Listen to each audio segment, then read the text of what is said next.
مبسملا و محمدلا و مسلیا و مسلما اما بعد فاعوذ باللہ من الشیطان الرجیم بسم اللہ الرحمن الرحیم۔ برادران اسلام، صحیح بخاری کی حدیث شریف نمبر 49 ہے کہ ہمارے پیارے نبی پیارے رسول صلی اللہ علیہ وسلم ایک مرتبہ مسجد نبوی کے اندر تشریف لائے۔ اس حدیث مبارکہ کے راوی مشہور زمانہ صحابی حضرت عبادہ بن صامت رضی اللہ تعالیٰ عنہ ہیں۔ وہ فرماتے ہیں کہ پیارے آقا صلی اللہ علیہ وسلم مسجد میں اس لیے تشریف لائے تاکہ ہمیں معین طور پہ بتا دیں کہ شب قدر کون سی رات ہے۔ آپ صلی اللہ علیہ وسلم جب تشریف لا رہے تھے تو آپ نے راستے میں دیکھا مسجد نبوی کے اندر ہی کہ دو بندے آپس میں جھگڑا کر رہے ہیں، کسی بات پر اختلاف کر رہے ہیں۔ آپ صلی اللہ علیہ وسلم نے ارشاد فرمایا، میں تمہارے پاس یہ بتانے کے لیے آیا تھا کہ معین طور پر شب قدر کون سی رات ہے، لیکن ان دو آدمیوں کے آپس میں جھگڑا کرنے کی وجہ سے میرے ذہن سے شب قدر کی تعیین کا علم اٹھا لیا گیا ہے۔ شاید یہی تمہارے حق میں بہتر ہو، لہٰذا اب اسے تم طاق راتوں میں تلاش کرو۔ یہاں تک حدیث مبارکہ مکمل ہو گئی ہے۔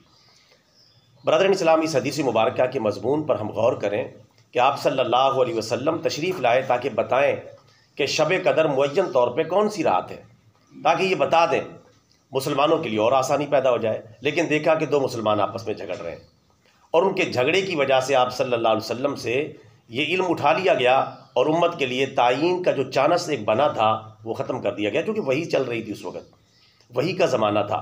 کسی وقت اللہ تعالیٰ کا کوئی بھی حکم آ سکتا تھا، رسول پاک کا زمانہ تھا، وہی کا سلسلہ چل رہا تھا، تو وہی آ جاتی اور بتا دیا جاتا کہ معین طور پہ شب قدر کون سی رات ہے، تو یہ مسئلہ ہمیشہ کے لیے حل ہو جاتا۔ لیکن دو مسلمانوں کے جھگڑے کی وجہ سے یہ شب قدر کی تعیین اٹھا لی گئی۔ پھر آپ صلی اللہ علیہ وسلم نے فرمایا، شاید یہی تمہارے لیے بہتر ہو کہ اس کی تعیین کا اٹھ جانا۔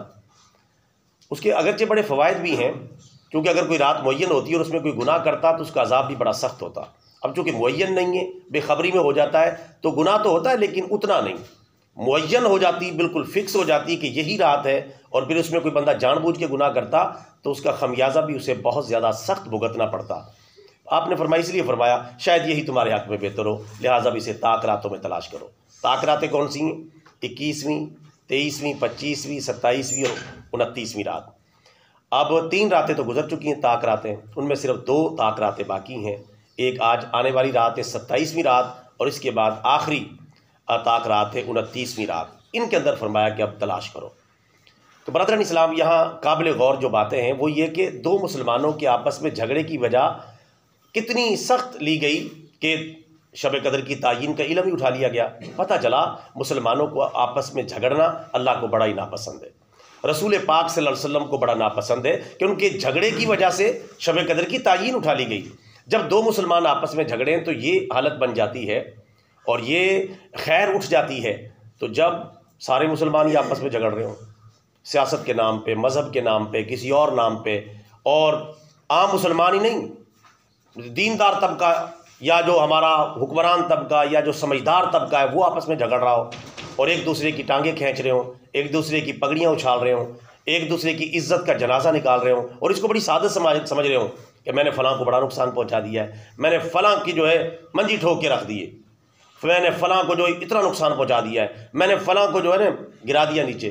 اس طرح کے الفاظ ہمارے ہوتے ہیں، حالانکہ کس کو گرایا؟ اپنے بھائی کو گرایا نا، انما المؤمنون اخوہ، مسلمان آپس میں بھائی ہیں۔ تو کیا آپ نے کون سا پہاڑ گرا دیا ہے؟ کوئی کافروں کو گرا دیا آپ نے؟ جب مسلمان آپس میں جھگڑے، مسلمانوں کی طاقت ختم ہوئی، کافر ہمارے اوپر چڑھائی کرنے لگے۔ آج آپ دیکھ لیں پوری دنیا میں مسلمان پٹ رہے ہیں، پوری دنیا میں پٹ رہے ہیں، کشمیر میں پٹ رہے ہیں، فلسطین میں پٹ رہے ہیں، اور کتنی جگہ ہے، ساری جگہ مسلمان پٹ رہے ہیں۔ کافروں کے ساتھ جب کوئی معاملہ ہوتا ہے تو بڑے بڑے کافر ملک سامنے آ جاتے ہیں، اپنے بندوں کو چھڑا کے لے جاتے ہیں۔ دوسری طرف ہم مسلمان پٹ رہے ہیں، ہر جگہ پٹ رہے ہیں، اور ہر جگہ ہم جو ہے گھٹنے ٹیکے ہوئے ہم نے، یعنی اتنا نقصان بھی ہو جاتا ہے تو پوری امت جو ہے وہ میدان میں نہیں آتی۔ 2 ارب مسلمان جو ہے تماشائی بن کے دیکھ رہے ہوتے ہیں۔ ایسا قیامت خیز منظر کبھی تاریخ اسلام نے نہیں دیکھا، ورنہ تو مسلمان تو وہ تھے۔ یہ ہندوستان کیسے فتح ہوا ہے؟ ایک مسلمان لڑکی تھی، وہ تاجروں کے ساتھ آئی ہوئی تھی ہندوستان میں تجارت کرنے کے لیے۔ یہاں ہندوستان کے راجہ دہر کے گنڈے تھے، انہوں نے اس کے ساتھ بدماشی کرنے کی کوشش کی تو اس عورت نے فریاد کی، تو وہ فریاد کسی نہ کسی طرح اس وقت کے خلیفہ تک پہنچی، اور اس کے خلیفہ نے اس نے کہا کہ لبیک کہ میری بیٹی، میں آپ کی عزت کو بچانے کے لیے حاضر ہوں۔ ایک مسلمان بیٹی نے ہندوستان سے پکارا، اس بیٹی کی عزت کو بچانے کے لیے محمد بن قاسم، جس کا نام آپ نے سنا ہوگا، 17 سالہ نوجوان تھا، وہ عرب سے آیا اور ہندوستان کی اینٹ سے اینٹ بجا دی، اور محمد بن قاسم نے آیا، راجہ دہر کو قتل کر دیا، اور تقریباً ہندوستان ملتان تک آیا ہے محمد بن قاسم۔ ملتان میں قلعہ قاسم کوہنا ہے، آپ نے سنا ہوگا، تو وہاں تک محمد بن قاسم آیا پورے سندھ کو فتح کرتے ہوئے، اور ایک نوجوان تھا، اس نے ہر طرف اینٹ سے اینٹ بجا دی، ایک مسلمان کی عزت کو بچانے کے لیے پورا ہندوستان فتح کر لیا۔ ایسے پھر اسلام جو ہے یہاں پھیلتا چلا گیا، آج ہم ان مجاہدین اسلام کی وجہ سے مسلمان ہیں۔ تو میرے بھائیو، یہ کیفیت تھی مسلمانوں کی، اور آج آپ دیکھ لیں 31,000 مسلمان شہید ہو چکے، ہزاروں بچے، ہزاروں خواتین، لاکھوں کی تعداد میں مسلمان بے گھر بیچارے پڑے، کوئی پتہ ہی نہیں رہنا کہاں ہے، خیموں کا پتہ نہیں، بچے رو رہے ہیں، ماں کا پتہ نہیں ماں کدھر ہے، بچے رو رہے ہیں، باپ کا نہیں پتہ باپ کدھر شہید ہو گیا، کہاں چلا گیا، اور امت جو ہے ایک پانی کی بوتل وہاں نہیں پہنچا سکتی طاقت کے ذریعے، ویسے ہی ترلے منت کے ذریعے تھوڑا بہت رفاع جو ہے عامہ کا کام وہاں ہو رہا ہے۔ تو یہ حالت ہے، وجہ کیا بنی؟ آپس میں جھگڑا، جب آپس میں جھگڑا، کافروں کا روب پڑ گیا، اور مسلمانوں کی جو آپس کی طاقت ہے وہ ختم ہو گئی۔ اس لیے اللہ نے قرآن پاک میں فرمایا مسلمانوں آپس میں مت جھگڑو، ورنہ تمہاری ہوا اکھڑ جائے گی اور تمہارا روب دشمن کے سینے سے ختم ہو جائے گا۔ اسی وجہ سے، اور وہ کافر یہ چاہتے ہیں ہم جہاد سے دور رہیں، اسلامی تعلیمات کو پھیلانے سے دور رہیں۔ جہاد سے کافر ایسے کانپتا ہے، تھر تھر کانپتا ہے، وہ چاہتے ہیں یہ فیس بک پہ لگے رہیں، آوارہ گردی میں لگے رہیں، گانے بازی میں لگے رہیں، کرکٹ میچوں پہ لگے رہیں۔ کرکٹ میچوں دیکھیں پوری قوم کو لگایا ہوا ہے، PSL کا میچ ہو رہا ہے، فلانا میچ ہو رہا ہے، ہمارے نوجوان سر نہیں اٹھاتے، سارا دن بس وہ میچ ہو رہا ہے۔ یہ ان کی پوری پلان ہے کہ ان کو کرکٹ میچوں پہ لگایا جائے، ان کو فلمی ڈراموں پہ لگایا جائے، گانے بازوں پہ لگایا جائے، اور ہماری حکومت بڑی چلاک ہے۔ حکومت کرنے کا یہی طریقہ ہے کہ نوجوان کہیں اٹھ کے انقلاب نہ پیدا کر دیں، ان کو لکڑ کے بلوں پہ لگاؤ اور کاک اور چمڑے کی گیندوں پہ لگاؤ، اس کے پیچھے بھاگتے رہیں اور اپنی بے وقوفی کا مظاہرہ کرتے رہیں، اور ملک میں جو جس مقصد کے لیے ملک بنایا تھا اس پہ کسی کی توجہ ہی نہ جائے۔ ہم نے ملک بنایا تھا، پاکستان کا مطلب کیا؟ لا الہ الا اللہ محمد الرسول اللہ، یہ نعرہ ہمارے آباء و اجداد نے لگایا تھا۔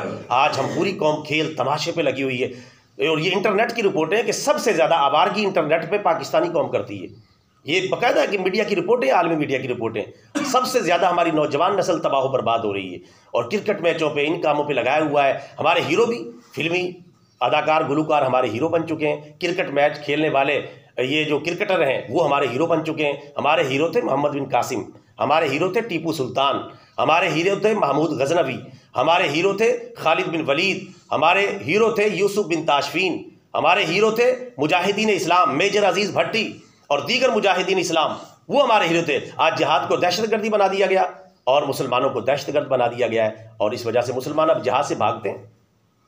اللہ تعالیٰ بس ہمارے حال کی اصلاح فرمائے، آپس کے لڑائی جھگڑے ان سے اپنے آپ کو جتنا بھی ممکن ہو سکے بچانا ہے، کیونکہ رشتہ دیوار و در تیرا بھی ہے میرا بھی ہے، مت جلا کے یہ گھر تیرا بھی ہے میرا بھی ہے، کیوں لڑیں آپس میں ہم ایک ایک سنگ میل پر، اس میں نقصان سفر تیرا بھی ہے میرا بھی ہے، کھا گیا کل ناگہاں جنہیں تفریقے کا اژدہا، ان میں ایک نور نظر تیرا بھی ہے میرا بھی ہے۔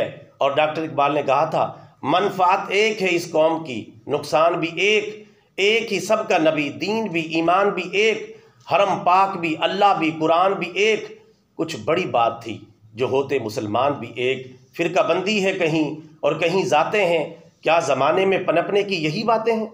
کیا اس طرح آپ ترقی کریں گے؟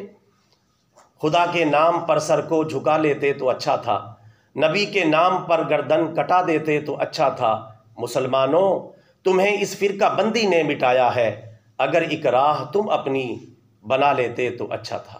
اللہ تعالیٰ سے دعا ہے اللہ تعالیٰ ہمیں ہر قسم کی فرقہ واریت اور جھگڑوں سے نکل کر امت مسلمہ کے اصل مسائل پر سوچنے اور ان مسائل کو حل کرنے کی توفیق عطا فرمائے، آمین۔ وما علینا الا البلاغ المبین۔